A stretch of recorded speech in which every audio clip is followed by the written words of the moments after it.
అదే RTV app వార్తల్ని క్షణాల్లో చదివే అవకాశం ఉంటుంది. ఒక న్యూస్ పేపర్, ఒక టెలివిజన్ ఛానల్ మీ చేతుల్లో ఎప్పుడూ ఉంటాయి. మరి మన ములుగు నియోజకవర్గం ములుగు మండలంలోని బండారపల్లి జనరల్ సొసైటీ హాస్టల్లో ఉన్నటువంటి 3 పిల్లలకు మరి ఒకరేమో అంటే స్నేక్ బైట్ మూలంగా పాయిజన్తో కొంచెం అపస్మారక స్థితిలోకి వెళ్ళడం జరిగింది.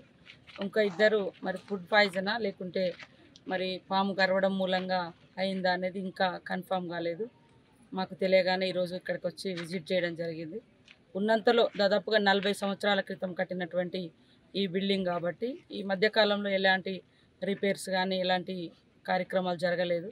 భవిష్యత్తులో తప్పకుండా ఇవన్నీ కూడా ఇది ఒక గొప్ప సొసైటీ. ఎందుకంటే ఈ యొక్క బండారపల్లి గురుకులం సొసైటీ నుంచి జనరల్ సొసైటీ నుంచి ఎంతోమంది ఐఆర్ఎస్లు, ఐపీఎస్లు, ఐఏఎస్లు కూడా పెద్ద పెద్ద ఉద్యోగాల్లో విదేశాల్లో కూడా ఇక్కడి నుంచి చదువుకొని వెళ్ళడం జరిగింది. కానీ ఈరోజు ఒక దురదృష్టకరమైనటువంటి సంఘటనలో 3 పిల్లలు మరి ఒకరేమో అంటే పర్ఫెక్ట్గా పాము గరిచింది అనేది స్పష్టమైంది. ఇంకిద్దరికి మాత్రం కారణాలు తెలవడం లేదు. వారు 3 కూడా హాస్పిటల్లో ట్రీట్మెంట్, ప్రైవేట్ హాస్పిటల్లోనే ట్రీట్మెంట్ అందిస్తూ ఉన్నాం. ఇక్కడటువంటి కలెక్టర్ గారు కానీ అదేవిధంగా ఇక్కడ ప్రిన్సిపాల్, తర్వాత వార్డెన్స్, టీచర్స్ అందరూ కూడా అప్రమత్తంగా ఉండి మిగతా పిల్లల రక్షణ కోసం కూడా జాగ్రత్తలు తీసుకుంటా ఉన్నాం. అక్కడ కూడా హాస్పిటల్లో వాళ్ళు ఉన్నటువంటి వాళ్ళ యోగక్షేమాలు కూడా ఎప్పటికప్పుడు పర్యవేక్షణ జరుగుతుంది. ఏదేమైనా కూడా హాస్టల్స్లో ఉండేటువంటి విద్యార్థులకు అక్కడ ఉండేటువంటి హాస్టల్ వార్డెన్ కానీ, ప్రిన్సిపాల్ కానీ, టీచర్సే వారి కుటుంబ సభ్యులు, వారి అమ్మా నాన్న. ఆ బాధ్యత వాళ్ళ మీద ఉంది కాబట్టి ఎప్పుడు కూడా పిల్లల పట్ల జాగ్రత్తగా ఉండాలి, అప్రమత్తంగా ఉండాలి.